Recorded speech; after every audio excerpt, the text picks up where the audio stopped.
Toda mi vida yo escuchaba de milagros que Dios había hecho en el pasado. No solo en la Biblia, pero en tiempos modernos. Y nosotros siempre nos animamos cuando escuchamos que realmente Dios ha hecho milagros. Pero llegó el deseo a mi corazón, yo también quiero experimentar esos milagros. Y cuando terminé mi contrato de servicio con la universidad, era profesor de posgrado para la Universidad de Andrews y en el Caribe, también en la Universidad de Trinidad y Tobago, decidimos tomar un año de servicio voluntario en la selva de Guyana. 5 hijos, sin salario, sin beneficios, sin comida, sin nada, pero dependiendo de Dios. Así que nos fuimos a la selva y allí decidimos, yo no confiaba mucho, no tenía mucha fe. Así que me llevé los boletos en el bolsillo, por si acaso Dios no me daba de comer, yo tenía cómo llegar a Estados Unidos con mi familia.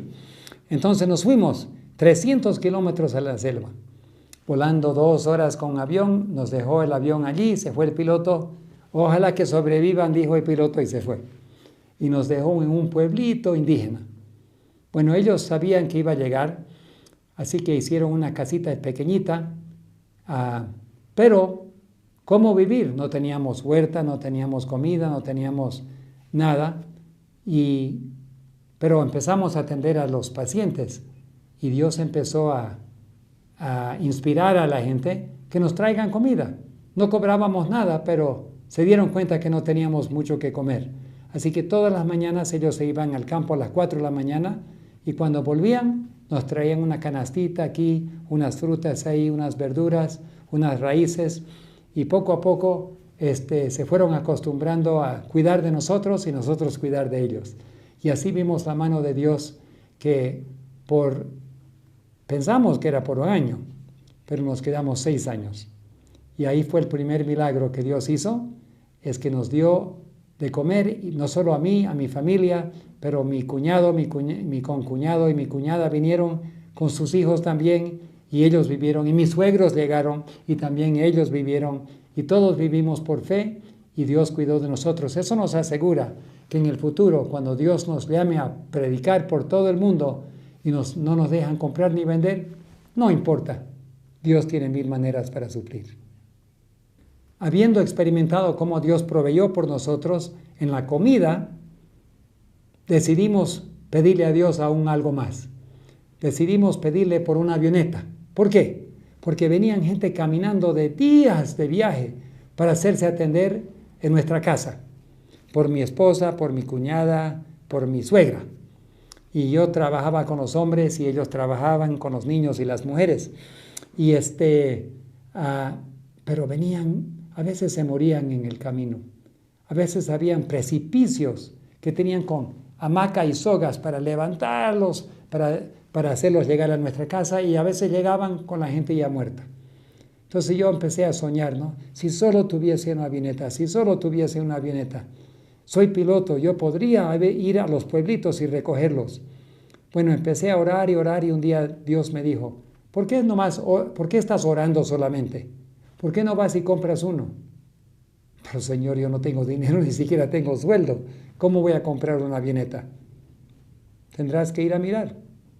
Bueno, decidí usar uno de mis boletos que había comprado, y me fui a Estados Unidos y me puse a buscar avionetas. Hay una revista bien grande como un periódico, lleno de miles de avionetas.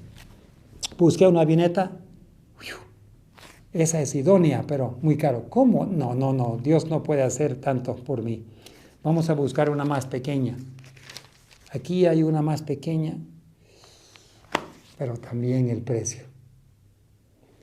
Finalmente le dije, Señor, voy a pedir lo más pequeño posible. Encontré una avioneta de 2 asientos, con motor grande, porque tenía que tener motor grande para aterrizar en la selva. No puede estar apenas saliendo y chocando con árboles, no.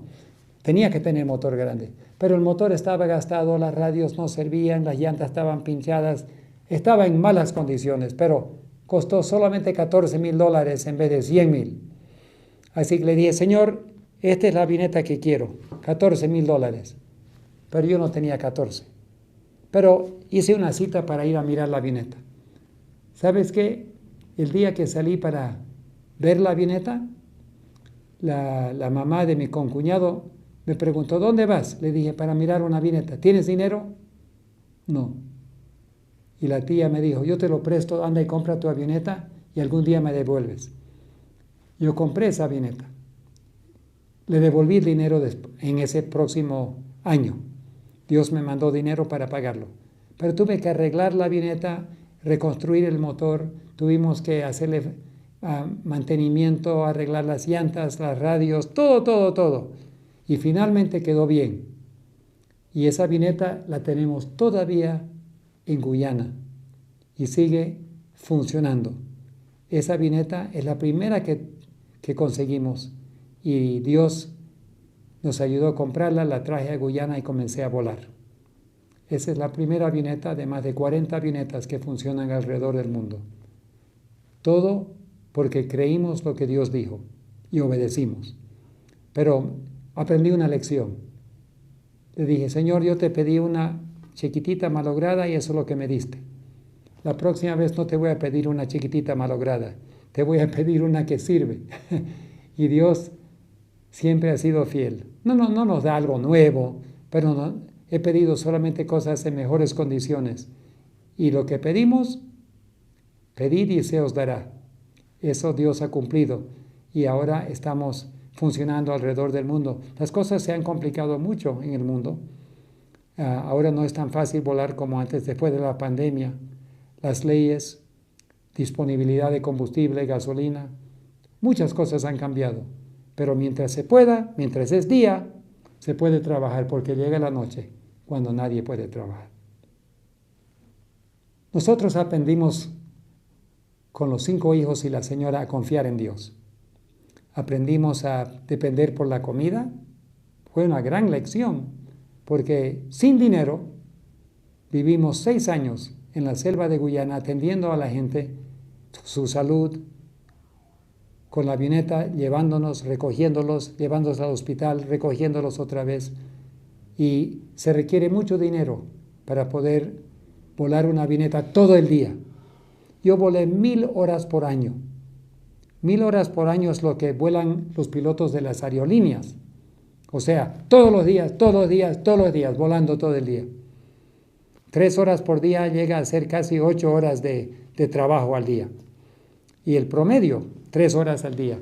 Y hay días que no se vuela y hay días que se vuela 12 horas. Bueno, ¿cómo pagar la gasolina? De alguna manera Dios pagaba. Todos los meses.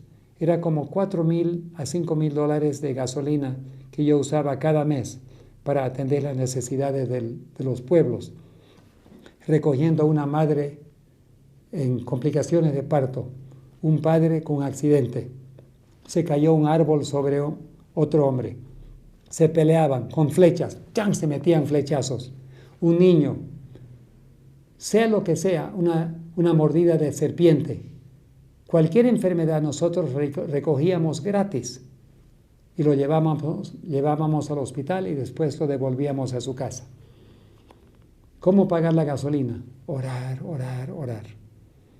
Y con tantas veces, tantos años, hemos aprendido que Dios sabe cómo hace. Nunca pedimos dinero de nadie, solamente a Dios. Como Dios es el dueño de todo el oro y la plata, Ageo 2:8, a Él le pedimos. Una vez un hombre rico me preguntó, oye, ¿por qué no nos has pedido dinero? Y yo le dije, porque usted no es el dueño, usted es el mayordomo. Yo le pido al dueño, a Dios. Ustedes mayordomos, yo al mayordomo no le pido dinero. Ustedes se consideran los dueños, pero no son mayordomos. El dinero pertenece a Dios. No sé si lo insulté o se molestó conmigo, no sé. Estábamos en el ascensor, pero él entendió una cosa, que una persona rica no es el dueño de nada. Dios es el dueño de todo. Nosotros somos mayordomos. Y cuando administramos bien los recursos que Dios nos da, para su honor y gloria, para el avance de su obra, para honrar el nombre de Dios, el dueño está muy feliz para con nosotros. Y como mayordomo podemos escuchar las palabras, bien hecho, siervo fiel, entra al gozo de tu Señor. Un día me tocaba pagar el combustible de la avioneta. Fui al banco para ver cuánto de donaciones había. La cuenta era como $3,500. Yo tenía la mitad. Yo no sabía cómo pagar. Dije, Señor, yo tengo que pagar esta cuenta mañana. Y si no lo pago, ya no me van a dar gasolina. Pero yo decidí dejarlo en manos de Dios y orar. Esa noche oré, le dije, Señor, mañana voy a tener que ir a pagar. En mi maletín tengo la mitad. Ya tú verás cómo haces, porque yo no tengo solución. Si tú hubieses mandado donaciones, hubiésemos podido pagar. Pero solo mandaste la mitad. Pero ese no es mi problema, ese es tu problema. Si no hay gasolina para volar, no voy a volar. Si no se puede continuar, no continúo. Porque este no es mi programa, es tu programa. Y me fui a dormir, tranquilo. Estaba durmiendo en el hospital adventista porque ellos me dieron un cuartito por 22 años. Me dieron un apartamento para mi familia y todos los misioneros. Y cuando entrábamos a la ciudad, teníamos donde dormir. Doy gracias a Dios por ese hospital tan bondadoso. De toda manera, la mañana amanecí y cuando amanecí estaba... ¿Qué voy a leer? ¿Qué voy a leer? Bueno, voy a leer... aquí está la historia de Eliseo, de Elías. Y me puse a leer de Elías y Eliseo. Y el Señor me hizo pensar una cosa. ¿Por qué no haces como la viuda de Eliseo? Cada mañana había más harina y más aceite. ¿Por qué no haces lo mismo y cuentas tu dinero? Señor, yo no tengo que contar mi dinero. Ya fui al banco ayer, saqué el dinero, tengo el recibo, yo sé cuánto hay en mi maletín. Cuéntalo. Pero yo renegué con el Señor. ¿Por qué lo voy a contar si ya yo sé cuánto hay? ¿Acaso la viuda sabía cuánto harina había? No. Ella siempre miraba y había más harina y aceite. Entonces, cuenta tu dinero. Bueno, Señor, para mostrarte que cuánto tengo, te voy a obedecer. Levanté mi maletín, lo puse en mi falda en la cama, lo abrí, saqué el sobre del banco, el recibo estaba ahí, decía exactamente cuánto yo había sacado del banco, y lo saqué el dinero, como para comprobar a Dios cuánto dinero había en el sobre. Ya yo sabía cuánto había, pero me puse a contar. Hermanos, había suficiente para pagar la cuenta. De alguna manera Dios multiplicó el dinero en el sobre esa noche. Lo que yo tenía en ese sobre cuando fui a dormir fue la mitad. Cuando amanecí, estaba completo. Eso yo considero un gran milagro de Dios. Y me doy cuenta que, aunque Dios nunca me lo hizo así otra vez, de lo que yo sé, nunca he tenido dinero puesto en mi maletín otra vez. Pero lo que sí sé es, si Dios quiere, con una sola palabra, Dios puede suplir nuestras necesidades. Confiemos siempre en Dios. Él guarda sus promesas. Cuando primeramente fui a Guyana para volar, tenía un problema. Tenía mucha experiencia en la selva. Había volado en el Perú, había volado 10 años, ya tenía como 15 años de piloto, mucha experiencia, pero tenía un problema. El presidente de la Unión tenía un terror a la aviación y él no quería que yo vuele. Pero como yo era voluntario, yo no dependía ya. Antes, cuando yo recibía salario, yo obedecía a la administración. Pero cuando terminé mi contrato y me fui de voluntario a la selva, yo no dependía de la administración y no tenía que yo obedecer en esa forma. O sea, el empleado tiene que obedecer, pero el voluntario tiene la posibilidad de seguir a Dios lo que Él diga, ir donde Dios mande, hacer lo que Dios ordena. Entonces, Dios me dijo, anda y arranca un programa de aviación, y había provisto una avioneta. Y me tocó un día hacer 3 vuelos a la ciudad. Son 2 horas cada vez. 1, 2 y 3. Bueno, yo comencé a las 6 de la mañana. Y era todo el día de vuelo. El primer vuelo que hice, medí la gasolina, reemplacé lo que había quemado y hice otro vuelo. El segundo, miré, vi que había quemado lo mismo y le metí la misma gasolina para que quede al mismo nivel. Hice el tercer vuelo. En el tercer vuelo tenía mis 2 hijas atrás y una sobrina en la avioneta. Y estaba volando, pero habían tormentas. Y tuve que dar muchas vueltas a las tormentas. Y la gasolina que tenían no fue suficiente. Y yo miraba cómo iba bajando. Y me recordé de las palabras del presidente de la Unión. Vas a matar a alguien. No quiero que vueles. Vas a matar a alguien. Yo le dije, pero pastor, ya tengo años volando. La Asociación General me ha certificado como piloto. Usted no es piloto. Usted tiene terror a la aviación, así que usted no puede realmente entender aviación. Pero el jefe de pilotos de la Iglesia Mundial me ha dado el certificado y cada 2 años me certifica de nuevo que estoy al día, soy capaz, soy profesional y tengo proficiencia. Así que no se preocupe, no va a haber ningún accidente. Pero yo, volando ese día, vi que bajaba la gasolina y un terror me entró al corazón. Yo dije, ¿será que se me va a acabar la gasolina? ¿Qué va a decir el presidente de la Unión? Estaba yo volando ya no sobre la selva, ya estaba volando sobre los campos de arroz cerca de la ciudad. Ya podía ver el destino. Faltaban solamente 7 minutos para que llegue. Pero la gasolina se fue hasta 0. Ahora, ¿qué voy a hacer? Y repentinamente se apagó el motor. Llegó el peor momento de mi vida. La realidad que por primera vez en mi vida se había acabado la gasolina y iba a tener un accidente.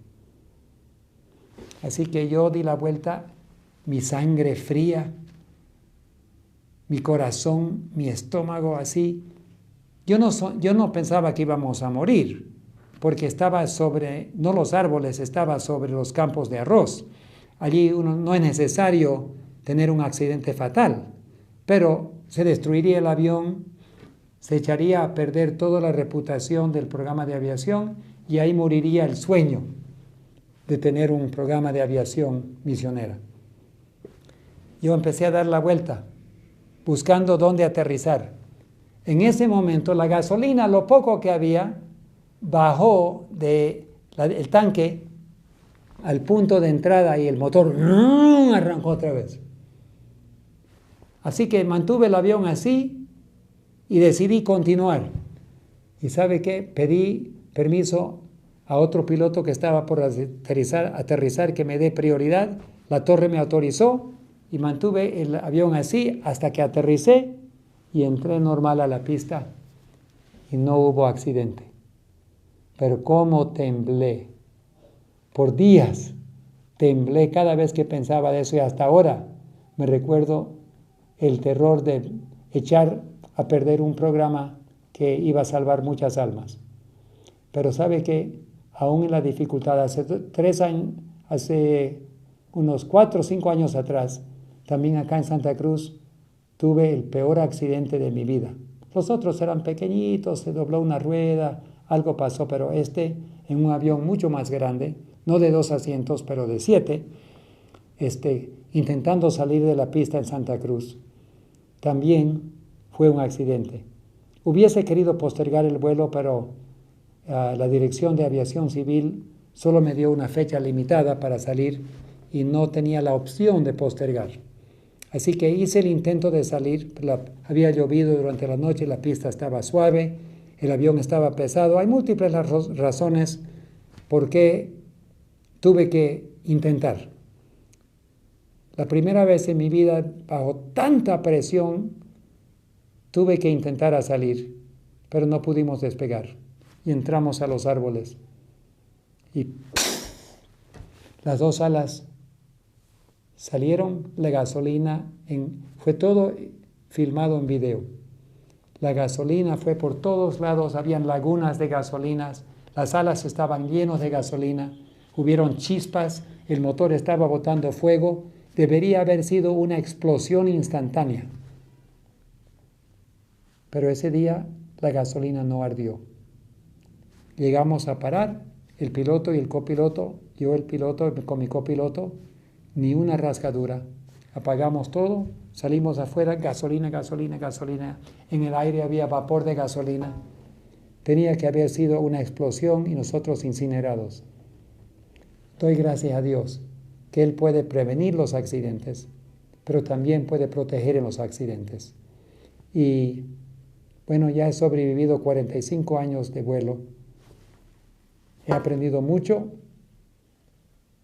y doy gracias a Dios. Y muchos de ustedes pueden dar la gracia a Dios que estamos vivos hoy en día porque Dios intervino para salvarnos. Confiemos en Él, démosle nuestras vidas para que todo lo que tengamos y todo lo que somos reconozcamos que le pertenecen a Él.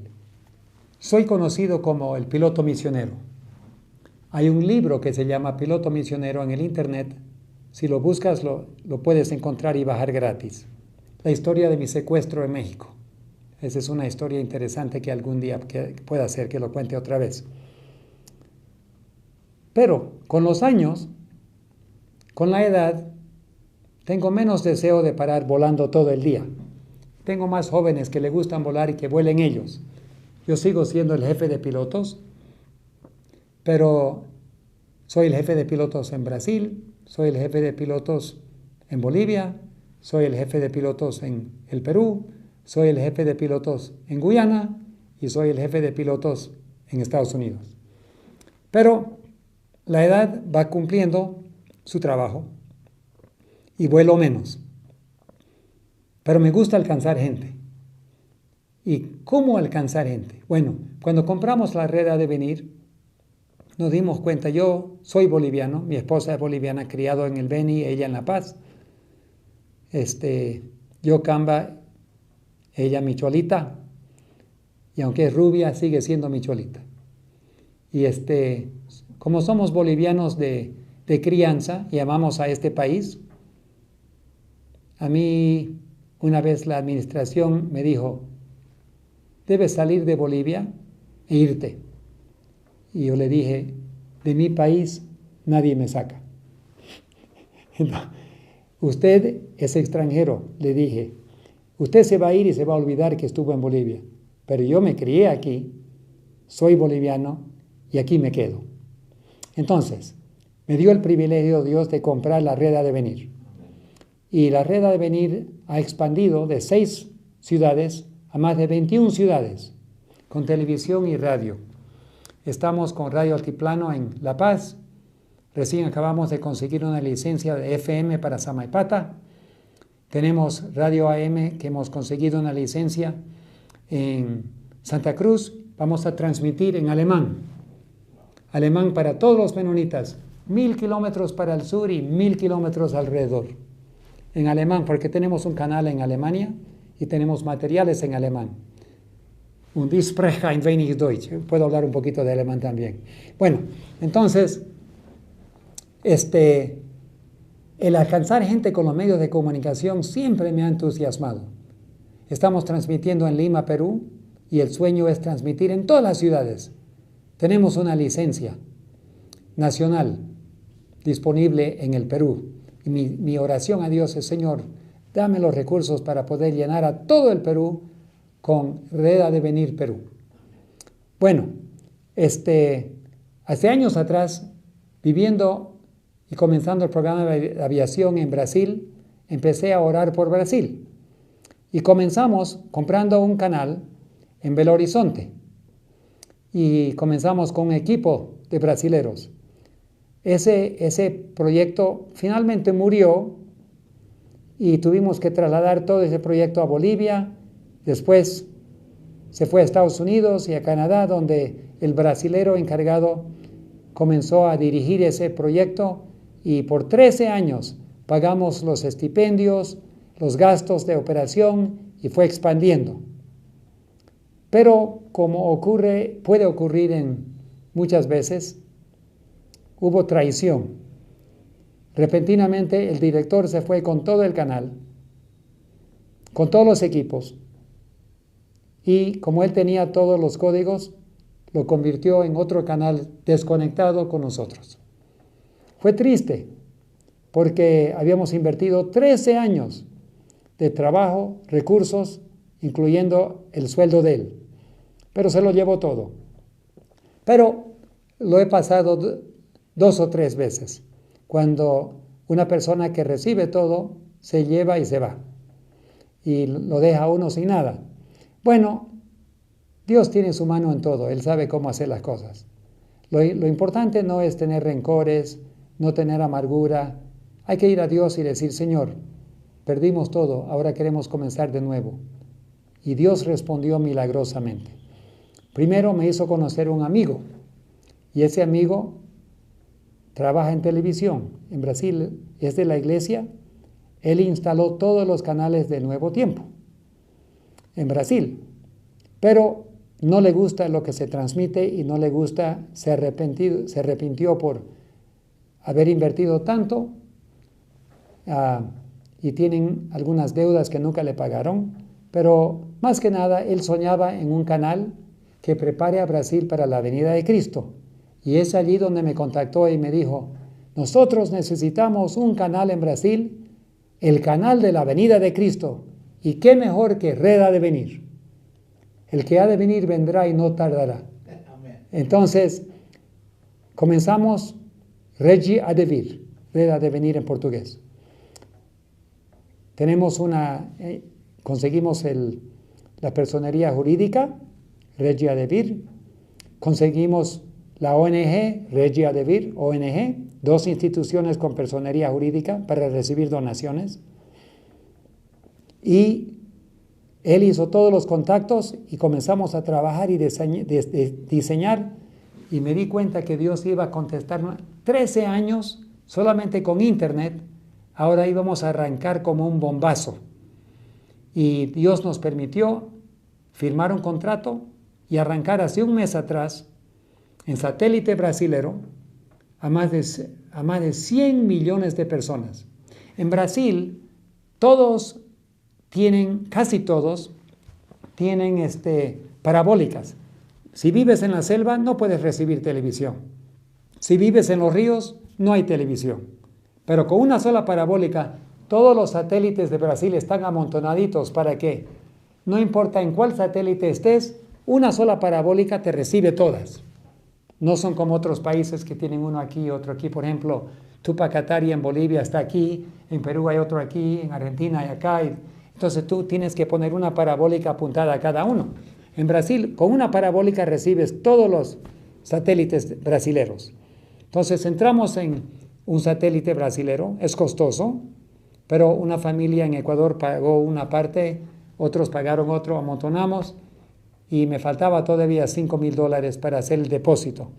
Y estando en Estados Unidos, la secretaria dice, mira tío David, aquí hay un cheque que llegó, tiene $5,000, dice, para el tío David.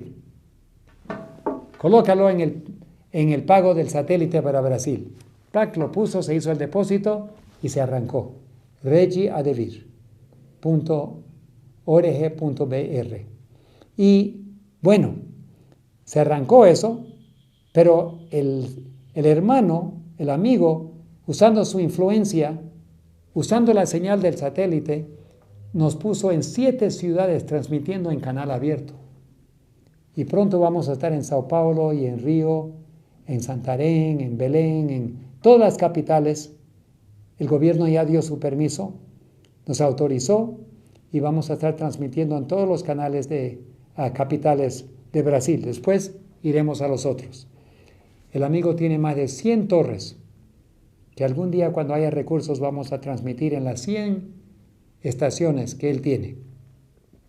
Este es un milagro. 100 millones, 10 veces más grande que Bolivia. Para arrancar, solamente arrancando, ¿cómo será en el futuro? Será para solamente Sao Paulo tiene 35 millones. Entonces, Dios sabe cómo hace las cosas y mi sueño es Tokio, en Japón. Hay casi 40 millones. Ciudad de México, otros 30 y tantos millones. Estoy orando por Tokio, estoy orando por la Ciudad de México. Ya me reuní con el gobierno de México y ya nos autorizaron, pero no tengo los recursos todavía. Dios va a abrir esa puerta. Uno de estos días, Dios va a derramar recursos infinitos sobre aquellos que aman la obra de Dios y ponen la obra de Dios como número uno en su vida. No su propio bien, no su propia riqueza, que no tienen amor al dinero, que te ponen en tu mano un montón de dinero y tú lo agarras y lo inviertes en la obra de Dios. Otros se meten en una parte aquí, otra parte acá y otra parte acá y lo demás para Dios. No es 10% para Dios. Es solamente mi comida, mi cama y lo demás para Dios. Si Dios me da donde dormir y qué comer, ¿qué más quiero? La salud. Y con eso a trabajar. Espero que esto te haya animado a ser más fiel a Dios. Pensar en grande, porque Cristo viene pronto. Prepárate. La suave bruma del amanecer aún cubría los valles que rodeaban la antigua ciudad de Dotán, cuando el siervo del profeta Eliseo se levantó para comenzar sus labores diarias. Al asomarse por los muros de la ciudad, sus ojos se encontraron con una escena que heló la sangre en sus venas. No vio los tranquilos campos de pastoreo a los que estaba acostumbrado, sino un formidable y vasto ejército. Caballos, carros de guerra y soldados fuertemente armados del imperio sirio habían sitiado el lugar durante la noche, cerrando cualquier posible vía de escape. El pánico se apoderó del joven. Con el corazón latiendo desbocado y la respiración entrecortada, corrió hacia su maestro, con voz temblorosa, pronunció las palabras que han resonado en el alma de todo ser humano frente a una crisis insuperable, registradas en el libro de Segunda de Reyes capítulo 6 versículo 15. Señor mío, ¿qué haremos? La respuesta de Eliseo es uno de los tesoros teológicos más profundos de las Sagradas Escrituras y marca el inicio de nuestra travesía espiritual. El anciano profeta no corrió a las murallas, no preparó armas, ni se dejó arrastrar por el terror de su joven acompañante. Su rostro irradiaba la paz serena de aquel que vive al amparo del Altísimo. Con una voz firme y llena de inquebrantable certeza, le respondió en el versículo 16, «No tengas miedo, porque más son los que están con nosotros que los que están con ellos». Para el ojo humano no regenerado, aquellas palabras parecían la negación de una realidad evidente. Sin embargo, Eliseo elevó una oración sencilla pero transformadora, «Te ruego, oh Jehová, que abra sus ojos para que vea». Y en ese instante divino, el velo de la realidad material se rasgó. El joven pudo contemplar el mundo invisible. El monte estaba lleno de gente de a caballo y de carros de fuego alrededor de Eliseo. El ejército sirio, que momentos antes parecía imbatible, no era más que un puñado de polvo frente a las majestuosas huestes del cielo. Este glorioso relato histórico no es simplemente una crónica antigua destinada a adornar las páginas del pasado, es una revelación palpitante y eterna de cómo opera la divina providencia de Dios. La providencia no es una idea abstracta o un concepto filosófico vacío, es la acción continua, amorosa y todopoderosa del Creador, quien sostiene, provee, protege y fortalece a aquellos que han rendido su voluntad por completo a los designios del cielo. Cuando el ser humano decide cruzar la línea de la complacencia y consagrarse absolutamente a hacer la voluntad de Dios, entra en un pacto sagrado donde los recursos del universo entero se ponen a su disposición para el cumplimiento de la misión divina. Esta verdad adquiere una urgencia y una belleza inigualables cuando la contemplamos desde la perspectiva de la crisis final de este mundo. La Iglesia remanente ha sido llamada a una tarea monumental, una obra que desafía toda lógica humana y que despierta la ira del enemigo de las almas. Se nos ha encomendado la proclamación de los mensajes de los 3 ángeles, descritos en el libro de Apocalipsis capítulo 14. De manera específica, el mensaje del tercer ángel, que advierte al mundo contra la adoración de la bestia y su imagen, exige un valor y una fidelidad que el ser humano natural no posee. Quienes se levantan para proclamar esta verdad impopular, quienes deciden guardar los mandamientos de Dios y tener la fe de Jesús, se encontrarán tarde o temprano rodeados por fuerzas que, al igual que el ejército sirio en Dotán, parecerán abrumadoras. Pero es aquí donde la palabra de Dios y el espíritu de profecía resplandecen con luz celestial. El Salmo 34 versículo 7 nos asegura que el ángel de Jehová acampa alrededor de los que le temen y los defiende.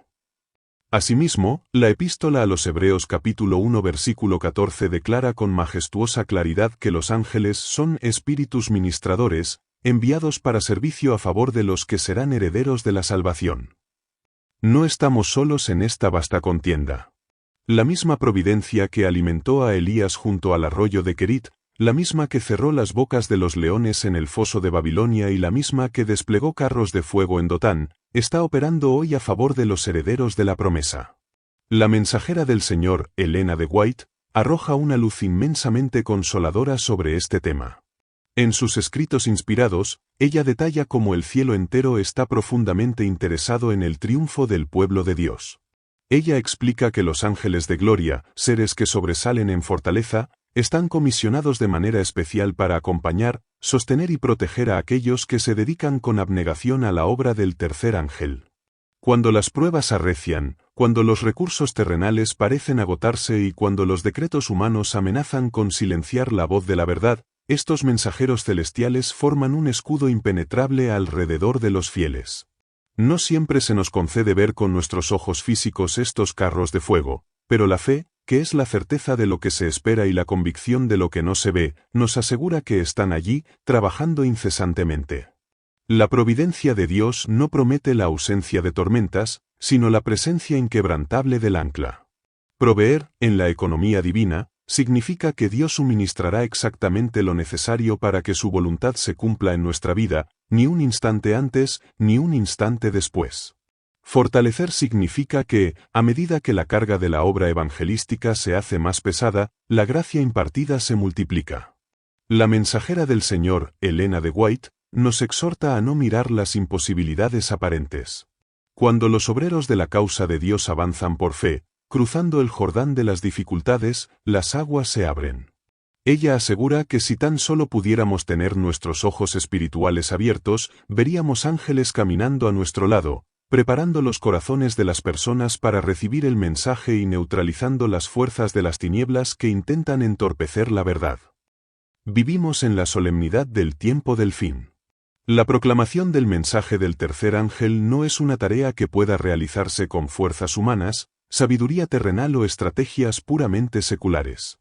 Requiere una dependencia total del Espíritu Santo y una confianza absoluta en que el Dios que nos llama es el mismo Dios que nos equipa y nos defiende. Cada colportor en las calles, cada predicador en el púlpito, cada madre instruyendo a sus hijos en la fe y cada joven defendiendo el sábado sagrado en las aulas universitarias, debe saber que no libra esta batalla en solitario. Las huestes celestiales están esperando la cooperación humana para derramar su poder. El corazón de este mensaje introductorio es un llamado a la valentía arraigada en la confianza. Si Dios está por nosotros, ¿quién contra nosotros? El mismo Creador que sostiene los mundos en el espacio infinito se inclina para escuchar la oración del más humilde de sus hijos que desea hacer su obra. Esta maravillosa sinfonía entre la debilidad humana rendida y el poder divino ilimitado es el misterio de la providencia que nos sostendrá hasta el día en que veamos a nuestro Salvador venir en las nubes del cielo. Esta misma confianza inquebrantable que sostuvo al profeta y a su siervo en las llanuras de la antigüedad, es el cimiento insustituible sobre el cual se edifica la fe de la Iglesia en estos últimos días.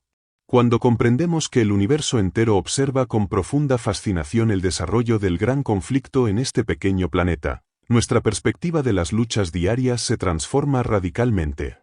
El apóstol Pablo, con una agudeza espiritual sin par, nos recuerda en su epístola a los Efesios capítulo 6 versículo 12, que no tenemos lucha contra sangre y carne, sino contra principados, contra potestades, contra los gobernadores de las tinieblas de este siglo. Ante un enemigo invisible y formidable, una providencia meramente natural sería insuficiente. Es imperativo, por tanto, que el auxilio que recibe el pueblo de Dios sea de naturaleza celestial, directo desde el mismo salón del trono del universo. La obra del tercer ángel, descrita con pavorosa solemnidad en el libro de Apocalipsis capítulo 14 versículos 9 al 12, constituye la advertencia más severa que jamás se haya entregado a los mortales. Es un llamado a la adoración genuina del Creador en una época donde el mundo entero se maravilla en pos del error y la tradición humana. Aquellos que abrazan este mensaje y se dedican completamente a su proclamación, no están emprendiendo una campaña de relaciones públicas, están declarando un estado de guerra espiritual contra las fortalezas del error. Por esta misma razón, la oposición que enfrentarán será proporcional a la magnitud de su misión. Sin embargo, es precisamente en la cima de la adversidad donde la promesa de la providencia divina brilla con su luz más deslumbrante. La mensajera del Señor, Elena de White, en sus visiones panorámicas de los eventos finales, describe con exquisito detalle cómo se manifestará esta protección divina. Ella nos enseña que a medida que el decreto humano se vuelva más opresivo contra los que guardan los mandamientos de Dios, el cuidado del cielo se volverá más íntimo y evidente.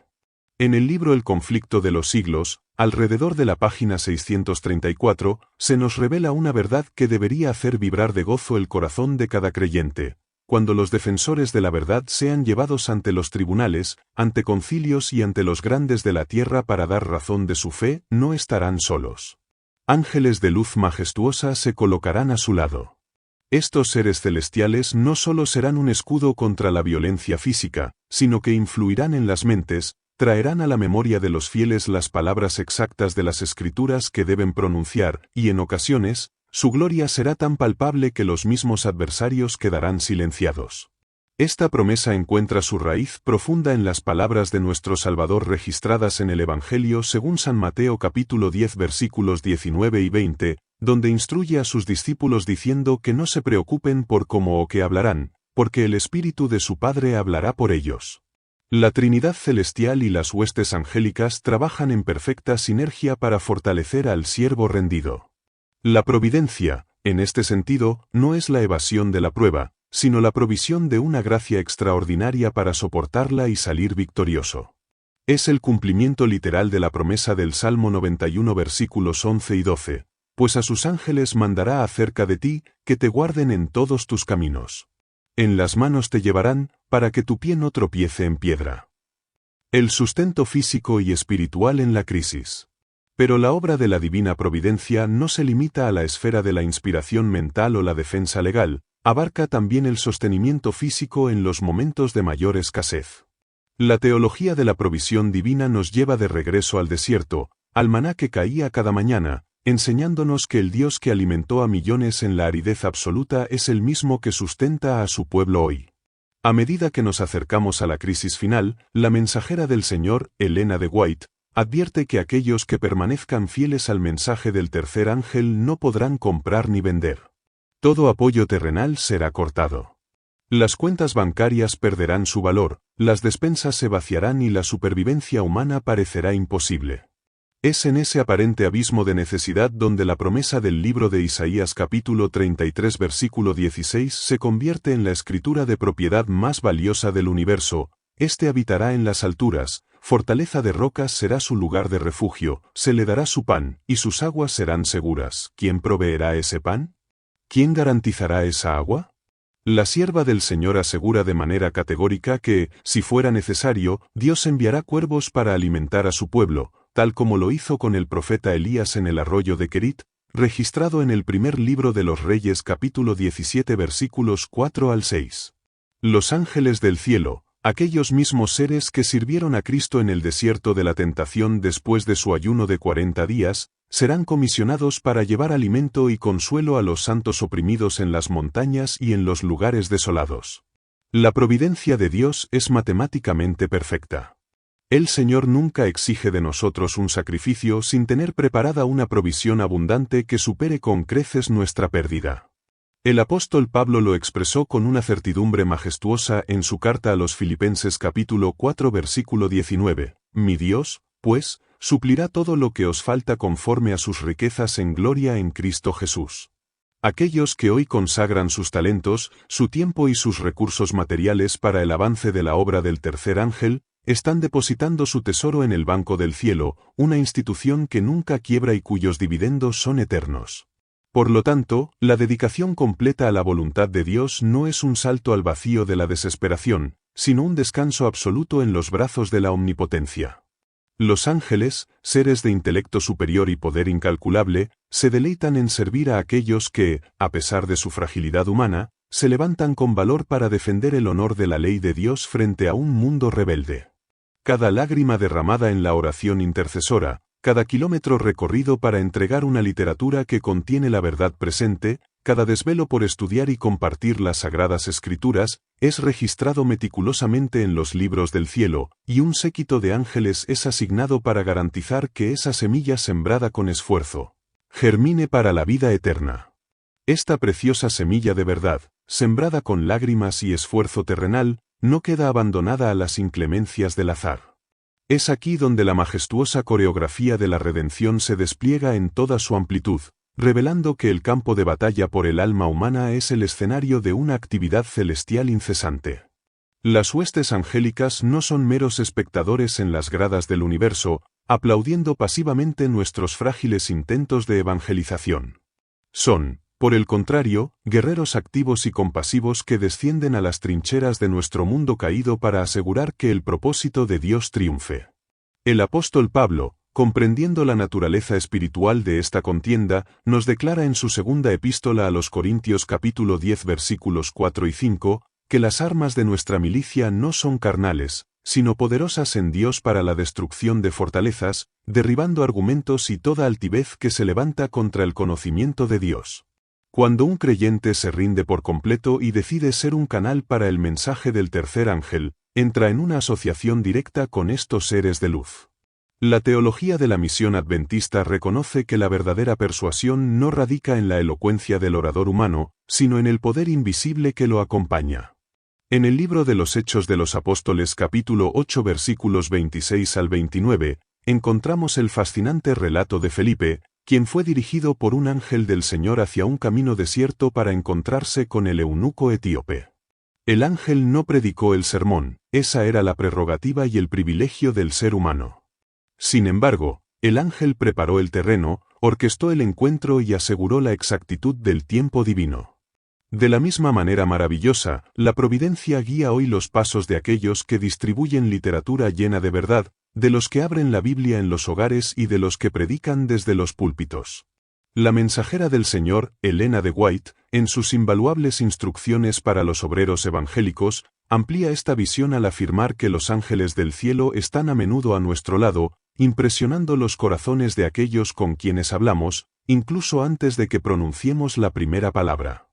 Ella relata con conmovedora claridad cómo estos mensajeros invisibles disipan las nubes de oscuridad que Satanás intenta colocar sobre las mentes de los oyentes, permitiendo que los rayos del sol de justicia penetren en la conciencia. Para el misionero cansado, para el predicador que siente que sus palabras caen en oídos sordos, esta realidad es un bálsamo revitalizante. Saber que la eficacia de nuestra labor no depende de nuestra propia fuerza, sino de la providencia de un Dios que envía a sus ángeles para abrir puertas de hierro y derribar muros de prejuicio, nos infunde un valor que el mundo no puede comprender ni destruir. Pero la providencia divina no solo prepara el camino externo, también realiza una obra vital de fortalecimiento interno en el mensajero. Llevar sobre los hombros la responsabilidad de advertir a un mundo que perece es una tarea que consume la energía física, emocional y espiritual.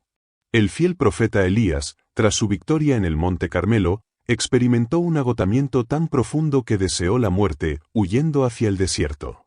El relato del primer libro de los Reyes capítulo 19 versículos 5 al 7, nos muestra el tierno cuidado de Dios. No hubo reprensión severa para su siervo exhausto, sino el toque suave de un ángel que le preparó una torta cocida sobre las ascuas y una vasija de agua, diciéndole, levántate y come, porque largo camino te resta. Ese mismo sustento fortalecedor está prometido para los defensores de la verdad presente. La obra del tercer ángel es el camino más largo y arduo que la Iglesia haya tenido que transitar, pues culmina en la confrontación final con los poderes de las tinieblas.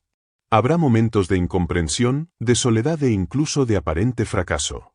Sin embargo, el profeta Isaías nos alienta en su capítulo 40 versículo 31 con una de las promesas más sublimes de las Sagradas Escrituras: pero los que esperan a Jehová tendrán nuevas fuerzas, levantarán alas como las águilas, correrán y no se cansarán, caminarán y no se fatigarán. Esta infusión de energía no es una metáfora poética, es una transacción espiritual real donde el Espíritu Santo y los ángeles ministradores revitalizan la mente, calman los nervios destrozados y renuevan el vigor del cuerpo para continuar la obra. La providencia nos sostiene en la fatiga, recordándonos que el Señor conoce nuestra condición y se acuerda de que somos polvo. Al elevar nuestra mirada desde la experiencia individual hacia el panorama global, descubrimos que la providencia de Dios ejerce una soberanía absoluta sobre los asuntos de las naciones para facilitar esta obra final. En el libro de Apocalipsis capítulo 7 versículos 1 al 3, el vidente de Patmos contempla a 4 ángeles en pie sobre los 4 ángulos de la tierra, deteniendo los 4 vientos para que no sople viento alguno sobre la tierra, ni sobre el mar, ni sobre ningún árbol. Y luego se escucha el clamor de otro ángel que pide que no se haga daño a la tierra hasta que los siervos de Dios sean sellados en sus frentes. Esta es la manifestación suprema de la providencia protectora a escala mundial. Los conflictos geopolíticos, las crisis económicas y los desastres que vemos a nuestro alrededor son apenas los murmullos de una tormenta que Satanás anhela desatar en su plenitud. Sin embargo, la mensajera del Señor, Elena de White, en el libro Primeros Escritos, página 38, nos revela que esos ángeles poderosos están conteniendo la furia de las pasiones humanas y la ira de las naciones. Dios está frenando el reloj del fin del mundo, extendiendo el tiempo de gracia con infinita misericordia, única y exclusivamente para que su Iglesia pueda completar la obra del tercer ángel. ¡Qué pensamiento tan abrumador y a la vez tan profundamente consolador! El universo entero está en una pausa tensa, controlada por la mano del Omnipotente, esperando que tú y yo, fortalecidos por su gracia y acompañados por sus ángeles, cumplamos con el mandato de llevar este último mensaje de misericordia a cada rincón del globo. Esa solemne pausa cósmica, ese compás de espera donde los vientos de la destrucción son retenidos por mano angélica, no representa un mero retraso en el calendario divino, sino el escenario sagrado donde se desarrolla la obra más íntima y delicada de la providencia, el sellamiento de los siervos de Dios. Cuando el libro de Apocalipsis capítulo 14 versículo 1 nos presenta a los 144.000 de pie sobre el monte de Sión, llevando el nombre de su Padre escrito en la frente, no nos está hablando de una marca física visible al ojo humano. Nos está revelando una verdad teológica insondable, la fijación irreversible del carácter en la verdad, tanto en el ámbito intelectual como en el espiritual, de tal manera que ninguna tormenta venidera podrá conmoverlos. Es aquí donde la providencia de Dios despliega su gracia más profunda, pues proveer para su pueblo no solo significa enviar pan del cielo para el cuerpo, sino, sobre todo, suministrar la pureza necesaria para el alma. A menudo, en nuestra fragilidad humana, cometemos el error de pensar que la providencia divina se manifiesta únicamente cuando somos librados de la prueba. Sin embargo, el Maestro Celestial, en su infinita sabiduría, utiliza la adversidad misma como el instrumento providencial para pulir a sus escogidos. El profeta Malaquías, en su capítulo 3 versículo 3, describe a Dios con una imagen de inigualable ternura y rigor, y se sentará para afinar y limpiar la plata, porque limpiará a los hijos de Leví, los afinará como a oro y como a plata. En la antigüedad, el platero no arrojaba el metal al fuego y se marchaba, por el contrario, se sentaba pacientemente frente al horno, observando cómo la escoria subía a la superficie, ajustando el calor para que no se perdiera ni un gramo del metal precioso, y no retiraba la plata hasta que podía ver su propio rostro reflejado perfectamente en ella. De esta misma manera, la mensajera del Señor, Elena de White, nos enseña en el libro Palabras de Vida del Gran Maestro, alrededor de la página 54, que Cristo espera con un anhelo indescriptible la manifestación de sí mismo en su Iglesia. Cuando el carácter de Cristo sea perfectamente reproducido en su pueblo, entonces Él vendrá para reclamarlos como suyos. Para alcanzar este nivel de santidad, aquellos que proclaman el mensaje del tercer ángel deben pasar por el crisol de la aflicción. Las pruebas, las incomprensiones, las calumnias y los dolores no son señales de que Dios nos ha abandonado, sino evidencias de que los ángeles ministradores están ajustando el fuego purificador bajo la mirada atenta de nuestro sumo sacerdote.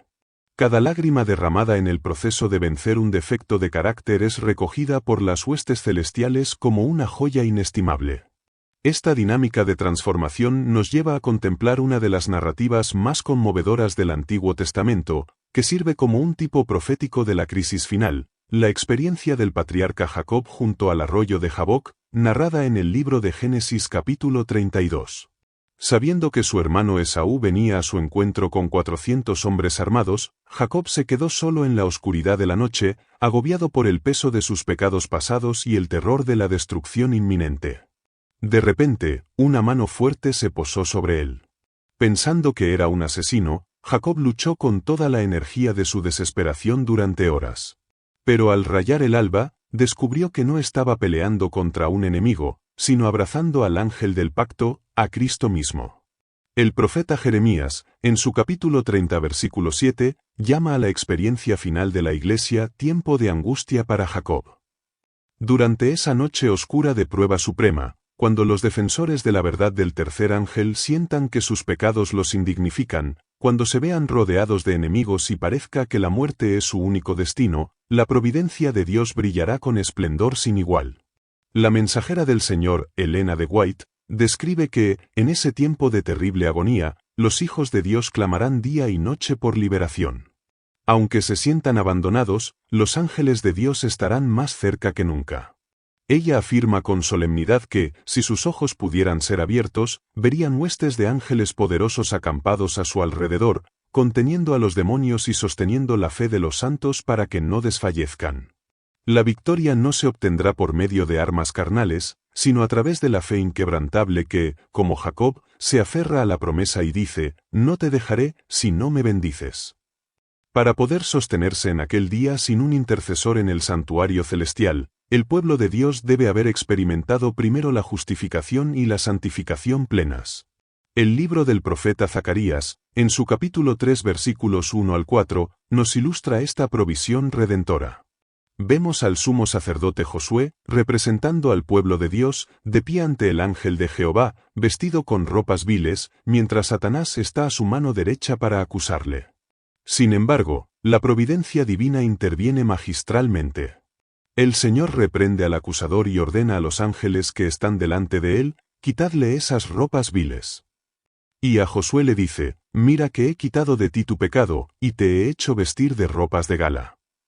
Este es el clímax del ministerio angélico en la vida de aquellos que se entregan completamente a la voluntad de Dios. Los ángeles no solo nos protegen de los ejércitos sirios literales o de las turbas enfurecidas, ellos son los agentes que el Espíritu Santo utiliza para fortalecer nuestra mente contra las sutiles tentaciones del orgullo, el egoísmo y la mundanalidad. Proveer, en el más alto sentido bíblico, es revestirnos con el manto inmaculado de la justicia de Cristo. Nadie puede proclamar eficazmente el mensaje del tercer ángel si sus propias vestiduras espirituales están manchadas por la hipocresía o la transigencia con el mal. Por lo tanto, el cielo entero está movilizado para garantizarnos la victoria sobre el pecado acariciado, proveyendo convicción profunda, arrepentimiento genuino y poder para obedecer. La mayor evidencia de la protección de Dios no es un cuerpo sin cicatrices, sino un corazón sin engaño. Ese corazón sin engaño, revestido con el manto inmaculado de la justicia de Cristo, se convierte en el santuario inexpugnable donde la divina providencia consuma su obra maestra.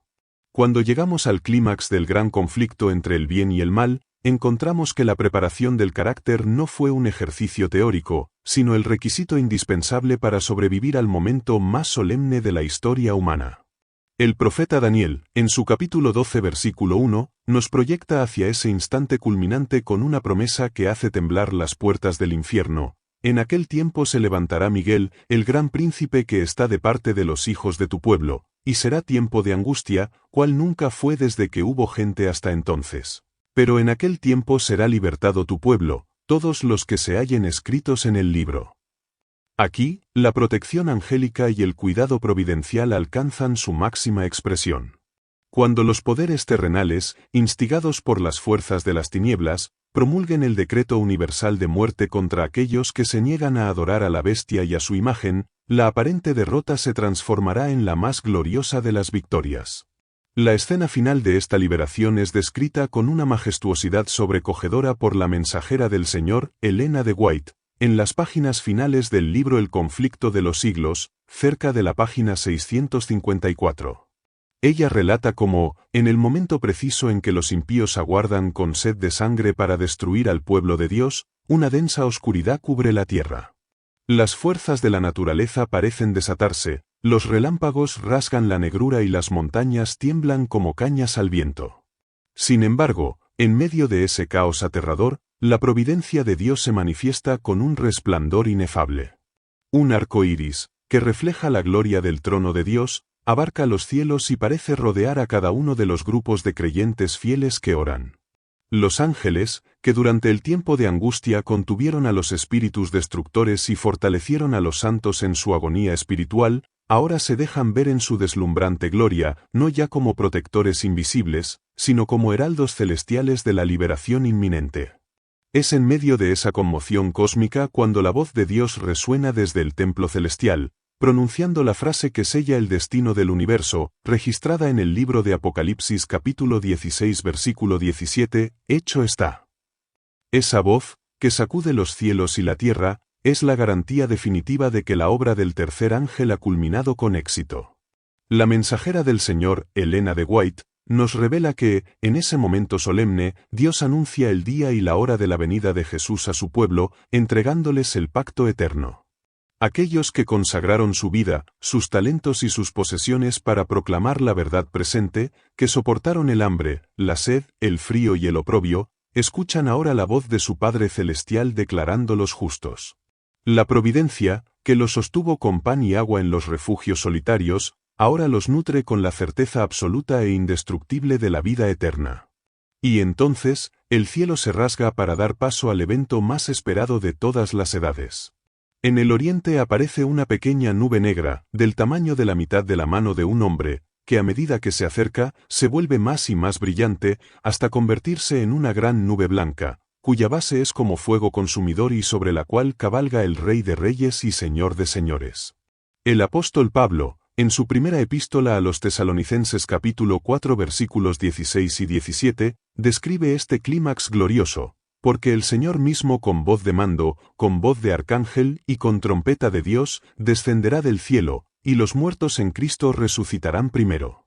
Luego nosotros los que vivimos, los que hayamos quedado, seremos arrebatados juntamente con ellos en las nubes para recibir al Señor en el aire, y así estaremos siempre con el Señor.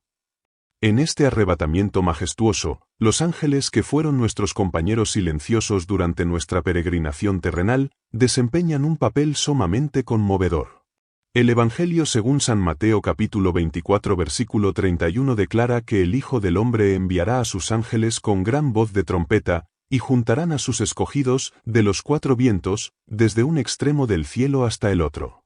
La mensajera del Señor, Helena de White, describe con ternura inigualable cómo estos seres celestiales recogerán a los niños pequeños y los pondrán en los brazos de sus madres piadosas. Aquellos ángeles ministradores que velaron junto a la cama del enfermo, que acompañaron al mártir en la prisión y que protegieron al misionero en los caminos peligrosos, serán ahora los encargados de escoltar a estos vencedores en su viaje ascendente hacia la ciudad de Dios. ¿Qué encuentro tan extraordinario será ese, cuando podamos conversar con el ángel que fue nuestro guardián personal y descubrir de cuántos peligros invisibles fuimos librados gracias a la infinita providencia de nuestro Padre? Al estar finalmente sobre el mar de vidrio mezclado con fuego, descrito en el libro de Apocalipsis capítulo 15 versículo 2, los redimidos cantarán el cántico de Moisés y del Cordero. Allí, en la luz inmarcesible del trono divino, comprenderemos a plenitud el tapiz perfecto que la providencia tejió con los hilos de nuestra vida terrenal. Veremos que cada prueba, cada dolor, cada renuncia hecha por amor a la obra del tercer ángel, fue un trazo maestro del escultor divino para formarnos a la imagen de su Hijo. Entenderemos que Dios nunca nos pidió un sacrificio sin tener dispuesta una bendición 1000 veces mayor. La dedicación completa a su voluntad, que en la tierra parecía a veces un camino de lágrimas y desolación, se revelará como la inversión más sabia, segura y gloriosa que un ser humano pudo haber hecho jamás. Por tanto, mis amados hermanos y amigos en la fe, al contemplar esta excelsa realidad de la protección y el cuidado de Dios, El llamado a nuestros corazones hoy es un llamado a la entrega absoluta.